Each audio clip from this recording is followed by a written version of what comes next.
آؤ اپنی آنکھوں سے دیکھ لو انہیں کیا جواب ملا۔ یہ کہتے ہوئے اثر نے نائمہ کا ہاتھ تھاما اور تھوڑی دیر میں وہ بستی کے اندر پہنچ چکے تھے۔ حضرت ہود علیہ السلام ایک انتہائی حسین اور وجیح شخصیت کے مالک تھے۔ قد و قامت تو ویسا ہی تھا مگر ان کا رنگ و روپ خوب سرخ و سفید تھا، دیکھنے والا متاثر ہوئے بغیر نہیں رہ سکتا تھا۔ وہ اس وقت ایک چوپال میں اپنی قوم کے سرداروں کے ساتھ بیٹھے ہوئے تھے۔ اثر اسے بتا چکا تھا کہ سیدنا ہود علیہ السلام خود بھی قوم کے سب سے بڑے اور باعزت قبیلے کے ایک فرد تھے۔ ان کی ذاتی حیثیت، وجاہت اور خاندانی وقار کی بنا پر ان کا ایک عمومی احترام تھا، مگر دعوت حق شروع کرنے کے بعد صورتحال یہ تھی کہ قوم نے ان کا انکار کر دیا۔ یہ کشمکش صرف کافی عرصے سے چل رہی تھی مگر قوم کسی دلیل سے مان ہی نہیں رہی تھی۔ چنانچہ اللہ تعالیٰ نے اپنے قانون کے مطابق فیصلہ کن عذاب دینے سے قبل ان پر خشک سالی مسلط کر دی تھی۔ اس برس بارشیں نہیں ہوئی تھیں جس سے پیداوار کچھ کم تھی، مگر قحط کی کیفیت نہیں تھی کیونکہ ابھی ان کے چشمے خشک نہیں ہوئے تھے۔ اثر نے اسے بتایا کہ باغ میں اس شخص کے چوری سے پھل توڑنے اور جواب میں اسے مار ڈالنے جیسے سنگین جرم کی ایک وجہ یہ تھی کہ اس دفعہ پیداوار کچھ کم ہوئی تھی۔ یہ مصیبت اس لیے تھی کہ قوم شاید اصلاح پر آمادہ ہو جائے۔ چنانچہ اسی جذبے سے سیدنا ہود علیہ السلام اس وقت سرداروں کے مجلس میں ایک دفعہ پھر انہیں سمجھانے آئے ہوئے تھے۔ اب نائمہ خود اپنی آنکھوں سے دیکھ رہی تھی کہ انہیں کیا جواب مل رہا تھا۔ حضرت ہود علیہ السلام انہیں توحید کی دعوت دے رہے تھے اور بتوں کی بے وقوفی پر قائل کرنے کی کوشش کر رہے تھے، مگر ان کی باتوں سے قوم کے سرداروں کا پارا آسمان تک پہنچ چکا تھا۔ ان میں سے ایک نے کہا، ہود یہ بے وقوفی کی باتیں بند کر دو، تم یا تو احمق ہو یا جھوٹے، یہ ہمارے معبود ہیں جن کی ہمیشہ سے عبادت ہوتی رہی ہے۔ حضرت ہود علیہ السلام نے بڑی نرمی سے اور ملائمت سے سمجھاتے ہوئے کہا، بھائی ایسا نہیں ہے، میں احمق نہیں ہوں بلکہ تمہارے رب کا بھیجا ہوا ہوں۔ میں تو اس کا پیغام تم تک پوری دیانتداری اور احساس ہمدردی کے ساتھ پہنچا رہا ہوں۔ میں اس کام کا کوئی بدلہ بھی تم سے نہیں چاہتا۔ دیکھو تم جانتے ہو کہ تم نوح علیہ السلام کی اولاد ہو، تم یہ بھی جانتے ہو کہ قوم نوح کو کس طرح اس بت پرستی کے جرم میں ہلاک کیا گیا۔ اس کے بعد تمہیں اللہ نے اتنی قوت و طاقت عطا کی، باغ و چشمے عطا کیے، مال و اولاد سے نوازا، بارشیں برسائیں، پیداوار کی کثرت کی۔ اب چاہیے کہ اسی ایک رب کی تم عبادت کرو جس نے یہ سب کچھ عطا فرمایا۔ اس پر ایک اور سردار بولا، میاں جانے دو یہ باتیں، یہ ہمارے ان داتاؤں اور بتوں کی بخشش ہے، یہی ہمیں سب دیتے ہیں اور ہماری ہر مشکل دور کرتے ہیں، یہی اب ہماری اس مشکل کو ٹالیں گے، تمہیں پریشان ہونے کی ضرورت نہیں ہے۔ حضرت ہود علیہ السلام نے جواب دیا، میرے بھائی یہ کچھ نام ہیں جو تم نے رکھ لیے ہیں، اللہ جیسا نام رکھ لینے اور کسی کی طرف کچھ صفات منسوب کر دینے سے وہ اللہ جیسا نہیں ہو جاتا۔ یہ نام تمہاری ایجاد ہیں، اللہ نے ان کی کوئی سند نہیں اتاری۔ دیکھو مجھے اندیشہ ہے کہ تم پر تمہارے جرائم کی بنا پر کوئی بڑا عذاب نہ آ جائے، اس لیے اپنے رب سے معافی مانگو، وہ بڑا رحیم ہے، تمہیں اس سے بھی زیادہ دے گا، ڈھیروں بارشیں ہوں گی اور تمہیں قوت اس سے بھی زیادہ بڑھ جائے گی۔ اب اپنے خود ساختہ معبودوں کے بارے میں حضرت ہود علیہ السلام کے الفاظ سن کر ایک سردار انتہائی غضبناک انداز میں کھڑا ہو گیا اور چلا کر بولا، بند کرو یہ فضول باتیں، یہ ساری اگلوں کی کہانیاں ہیں، ہم پر کوئی عذاب نہیں آئے گا، اب تم اپنی خیر مناؤ، ہمیں تو لگتا ہے کہ تم پر ہمارے کسی معبود کی پھٹکار پڑ گئی ہے۔ اور اپنا جملہ نامکمل چھوڑ کر اس نے اپنے ہاتھ میان میں موجود اپنی تلوار پر رکھ لیا۔ اس کا چہرہ اس غضب کا عکاس تھا جو اس کے اندر سے ابل رہا تھا۔ اس کا بس نہیں چل رہا تھا کہ تلوار میان سے نکالے اور سیدنا ہود علیہ السلام پر حملہ کر دے، مگر نہ جانے کون سی طاقت تھی جس نے اسے تلوار میان سے نکالنے سے روک رکھا تھا، مگر اس کے انداز سے صاف ظاہر تھا کہ وہ حضرت ہود علیہ السلام کا قتل کر دینا چاہتا تھا۔ انہوں نے بھی یہ بات محسوس کر لی تھی، مگر اللہ کی اس جلیل القدر رسول نے انتہائی اطمینان کے ساتھ بغیر کسی خوف کے جواب دیا، میں اللہ کو گواہ بناتا ہوں کہ تم بھی گواہ رہو کہ جن ہستیوں کو تم اللہ کا شریک سمجھتے ہو میں اس جرم عظیم سے بری ہوں۔ اب تم ایسا کرو کہ سب مل جائے اور میرے خلاف جو قدم اٹھانا ہے اٹھا لو، مجھے ذرا بھی مہلت نہ دو، میرا بھروسہ اللہ پر ہے جو میرا اور تمہارا رب ہے، ہر چیز پر اسی کا حکم چلتا ہے اور ہر چیز اسی کے قبضہ قدرت میں ہے۔ اب تم نے جھٹلا دیا ہے تو جان لو میں نے تمہیں پیغام رسالت پہنچا دیا ہے، اب تمہاری جگہ دوسری قوم کے اقتدار دے دیا جائے گا اور تم کچھ نہیں کر سکو گے، میرا رب ہر چیز پر نگران ہے، اب بھی میں انتظار کرتا ہوں اور تم بھی انتظار کرو۔ یہ کہہ کر سیدنا ہود علیہ السلام اٹھے اور اطمینان کے ساتھ چلتے ہوئے باہر چلے گئے۔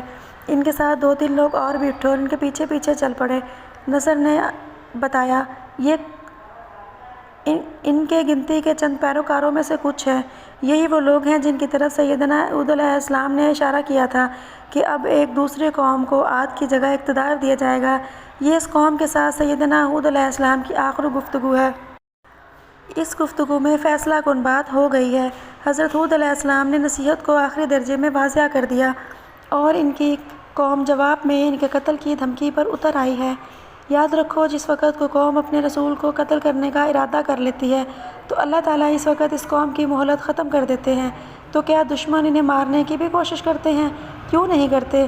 ایک شخص مسلسل عذاب کی دھمکی دے رہا ہے، ان کے معبودوں کی نفی کر رہا ہے۔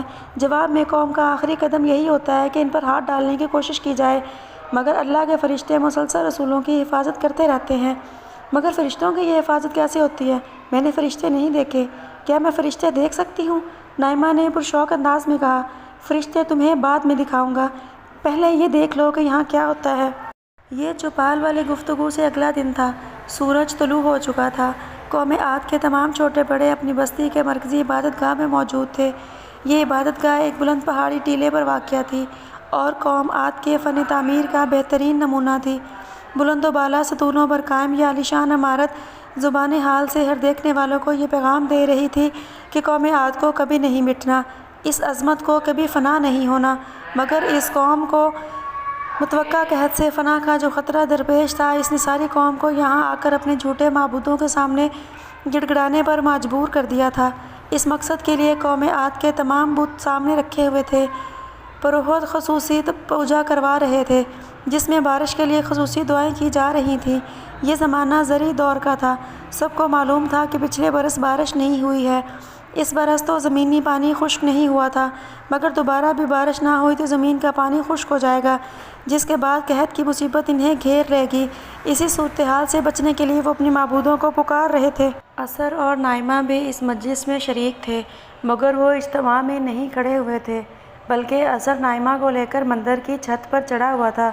یہاں سے ایک طرف یہ پوجا پاٹ نظر آ رہی تھی اور دوسری طرف تمام بستی اور ارد گرد کا تمام علاقہ نظروں کے سامنے تھا۔ اس وقت وہ نائمہ کو کل شام کو پیش آنے والے ان واقعات کے بارے میں بتا رہا تھا جس کا اسے علم نہیں تھا۔ اس نے بتایا کہ کل شام کی گفتگو میں حضرت ہود علیہ السلام کے جانے کے بعد ان کی قوم کے سرداروں نے فیصلہ کر لیا تھا کہ بس بہت ہو چکی۔ جو چیلنج حضرت بھری مجلس میں انہیں دے کر گئے تھے، ان کے بعد یہ ان کی عزت کا مسئلہ تھا کہ حضرت ہود علیہ السلام کو ختم کر دیا جائے۔ چنانچہ اس کام کے لیے اسی رات کو فیصلہ کر لیا گیا، مگر ان احمقوں کو یہ معلوم نہیں تھا کہ اصل فیصلہ ان کے ختم کیے جانے کا ہو چکا ہے۔ اللہ تعالیٰ نے عذاب کے آنے سے قبل حضرت ہود علیہ السلام کو فوراً ہجرت کا حکم دے دیا۔ وہ سورج ڈوبتے ہی اپنے اہل ایمان ساتھیوں کے ساتھ بستی سے نکل گئے۔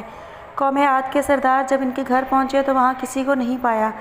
وہ ہاتھ ملتے ہوئے اپنے گھروں کو لوٹ آئے، مگر وہ اس سے بے خبر تھے کہ اگلی صبح ان کے لیے قیامت لے کر آنے والی ہے، جبکہ اس قیامت سے قبل حضرت ہود علیہ السلام اور ان کے ساتھی بستی سے بہت دور جا چکے تھے۔ اثر اور نائمہ ایسی جگہ پر کھڑے تھے جہاں سے ایک طرف بستی کا منظر نظر آ رہا تھا تو دوسری طرف دور دور تک پھیلے باغات اور میدان کا منظر تھا۔ مطلع صاف تھا اور سورج کی روشنی میں ہر منظر صاف نظر آ رہا تھا۔ اس بلندی سے نائمہ کو اندازہ ہوا کہ واقعی قوم عاد کے گھر بڑے اونچے اونچے تھے۔ کو طرز تعمیر نائمہ کے دور جیسا تو ہرگز نہیں تھا، مگر اپنے دور کے اعتبار سے بلا شبہ وہ بہت آگے کھڑے تھے۔ نائمہ سوچ رہی تھی کہ مضبوط اور بلند عمارات پر مشتمل یہ بستی کس طرح تباہ ہوگی۔ کیا طوفان آئے گا یا زلزلہ یا کچھ اور ہوگا؟ اس کا نائمہ کو اندازہ نہیں تھا۔ اس نے اثر سے سوال کیا، یہ قوم کیسے تباہ ہوگی؟ اثر نے جواب دیا، جلدی کیا ہے، جو بھی ہوگا ابھی تمہارے سامنے ہوگا، دیکھتی جاؤ۔ زیادہ دیر نہ گزری تھی کہ اثر نے ایک سمت اشارہ کیا۔ دور افق پر بادل نمودار ہوئے۔ رفتہ رفتہ یہ بادل قریب آنے لگے۔ پوجا میں مصروف لوگوں میں سے کبھی کسی نے نظر اٹھا کر یہ بادل دیکھ لیے۔ تھوڑی ہی دیر میں شور مچ گیا۔ یہ دیکھ کر اثر نے کہا، یہ احمق سمجھ رہے ہیں کہ ان کی دعائیں قبول ہو چکی ہیں، ان کے بتوں نے ان پر بارش لانے والے بادل بھیج دیے ہیں، مگر ان کو نہیں معلوم تھا کہ ان بادلوں میں بارش نہیں ہے بلکہ عذاب الہی ہے۔ نائمہ نے اثر کی بات سن کر غور سے دیکھا۔ تمام لوگ خوشی اور سرشاری کے عالم میں چلا رہے تھے۔ وہ اپنے بتوں کی مدح سرائی میں نعرے لگا رہے تھے اور ان کی حمد میں نغمے گا رہے تھے۔ بہت سے لوگ خوشی کے عالم میں میدانوں اور اپنے گھروں کی طرف دوڑ گئے۔ پروہت ہاتھ ہلا ہلا کر گروہ کو اپنی صداقت اور مقبولیت کا یقین دلا رہے تھے۔ کچھ لوگ بتوں کے قدموں میں گر کر ان کا شکریہ ادا کر رہے تھے۔ ایک طرف یہ ہنگامہ جاری تھا تو دوسری طرف بادل انتہائی تیزی سے بستی کی طرف آ رہے تھے۔ پھر سماں ایک دم بدلنا شروع ہو گیا۔ سورج بادلوں میں چھپ چکا تھا۔ دھیمی دھیمی غیر محسوس ہوا اب تیز اور خنک ہو چکی تھی۔ اثر نے نائمہ کا ہاتھ تھام کر کہا، میرا ہاتھ مت چھوڑنا۔ اب وہ آندھی شروع ہو رہی ہے جو 8 دن اور 7 راتوں تک مستقل چلتی رہے گی۔ یہ اس قدر ہولناک اور تیز ہوگی کہ تم تصور نہیں کر سکتی۔ نائمہ اس عذاب کی طوالت کا سن کر حیران رہ گئی۔ اس نے استجاب کے عالم اتنے دنوں تک آندھی کیسے چلے گی؟ اثر نے آسمان کی طرف سر اٹھا کر دیکھا اور کہا، پروردگار عالم کی عظمت کے سامنے تو یہ بہت معمولی چیز ہے۔ اس کی بنائی ہوئی کائنات میں تو ایسی آندھیاں برسوں چلتی ہیں، مگر اس نے انسانوں پر ایسا احسان کر رکھا ہے کہ ہوا اور گیسوں کے سرکش طوفانوں کو اپنے کرم کی لگام سے انسانوں کے لیے مسخر کر دیا ہے۔ انسان اس ہوا سے لذت لیتے اور خوشی محسوس کرتے ہیں، مگر جب ایسے مجرموں کی عدالت لگتی ہے تو پھر کائنات کی مسخر قوتیں ہی انسانوں کی ہلاکت کا باعث بن جاتی ہیں۔ اس مجرم قوم کے لیے جسے اپنی ڈیل ڈول اور طاقت پر بہت فخر تھا، ہوا کی لگام چھوڑ دی گئی ہے۔ تم دیکھنا، یہ بڑے جاندار لوگ ہیں، گھروں میں جا چھپیں گے، پناہ گاہوں میں عافیت ڈھونڈیں گے، مگر یہ ہوا انہیں کہیں نہیں چھوڑے گی۔ انسان کب تک بھوکا پیاسا رہ سکتا ہے؟ لمحہ بھر کے لیے کسی نے اپنی پناہ گاہ چھوڑی تو ہوا اسے اپنے ساتھ اڑا کر لے جائے گی، پھر زمین یا کسی رکاوٹ پر دے مارے گی۔ یہ لوگ اس طرح بے بسی، ذلت اور سختی کے ساتھ مارے جائیں گے۔ اثر کے الفاظ کے ساتھ ساتھ تیز ہوا میں شدت بڑھتی جا رہی تھی۔ بستی والوں کو بھی اب اندازہ ہو چکا تھا کہ یہ دیوتاؤں کا کرم نہیں، اللہ کا قہر اور غضب آ چکا ہے۔ حضرت ہود علیہ السلام جس عذاب کی وعید دے رہے تھے وہ آ چکا ہے۔ چنانچہ زبردست ہلچل مچ گئی۔ یہ تنومند اور طاقتور لوگ تھے، اتنے دراز قد کہ چند قدم میں بڑا فاصلہ طے کر لیتے۔ ان کا دعویٰ یہ تھا کہ دنیا میں ان جیسا طاقتور کوئی نہیں۔ اب انہیں پتہ چلا کہ اصل طاقتور کون ہے، مگر اب بہت دیر ہو چکی تھی۔ یہ لوگ پناہ کی تلاش میں بھاگنے لگے۔ ابھی آندھی اپنے جوبن پر نہیں آئی تھی، مگر پھر بھی انہیں بھاگنے میں بہت مشکل ہو رہی تھی۔ ہوا کا زور اس قدر شدید تھا کہ گویا کوئی ٹھوس دیوار لوگوں کو آگے بڑھنے سے روک رہی ہے، جس کا جہاں سینگ سمایا ادھر دوڑ پڑا۔ لوگ اپنے بھائی بندوں، بیوی اور اولاد، ماں باپ اور رشتہ داروں کو بھول گئے۔ ہر شخص کو اپنی پڑی تھی، ہر شخص اپنے لیے پناہ ڈھونڈ رہا تھا، مگر اب پناہ کا وقت گزر چکا تھا۔ نائمہ اثر کے سہارے کھڑی تھی۔ اسے آندھی سے کوئی مسئلہ محسوس نہیں ہو رہا تھا۔ وہ صاف دیکھ سکتی تھی کہ ہوا طوفانی رفتار سے چل رہی تھی اور لوگوں کو اٹھا اٹھا کر زمین پر پٹک رہی تھی۔ یہ کسی رکاوٹ سے ٹکرا دیتی تھی۔ ہوا کے ساتھ مٹی بھی اٹھ رہی تھی، مگر شاید یہ اثر کے ساتھ کا اثر تھا کہ نائمہ کے مٹی کے باوجود پورا منظر صاف دیکھ سکتی تھی۔ عبرت کا ایسا نظارہ تو اس نے طوفان نوح علیہ السلام میں بھی نہیں دیکھا تھا۔ ہاں، وہ کشتی میں تھی جہاں ہر شخص محفوظ تھا، وہاں اس نے فرد فرد کو مرتے ہوئے بھی نہیں دیکھا تھا، مگر یہاں ایک ایک شخص کے بے بسی سے مرنے کا منظر اس کے سامنے تھا۔ یہ نظارہ اس قدر ہیبت ناک تھا کہ نائمہ کی آنکھیں پھٹی ہوئی تھیں۔ اس کا وجود ہولے ہولے لرز رہا تھا۔ اس نے اللہ کے قہر کا یہ منظر کبھی نہیں دیکھا تھا۔ اسے بے اختیار باغ میں وہ شخص یاد آ گیا جسے انتہائی تشدد کے ساتھ ہلاک کر دیا گیا تھا۔ اس نے سوچا، اللہ کے ہاں دیر ہے اندھیر نہیں۔ اسی اثنا میں اثر نے ایک سمت اشارہ کیا۔ دراصل کچھ لوگ باغوں میں جا چھپے تھے۔ اثر نے وہی منظر نائمہ کو دکھایا۔ اس وقت بے لگام آندھی نے درختوں کو جڑ سے اکھاڑ کر پھینکنا شروع کر دیا تھا۔ کیسے ممکن تھا کہ ان کے پناہ لیے ہوئے انسان بچ جاتے؟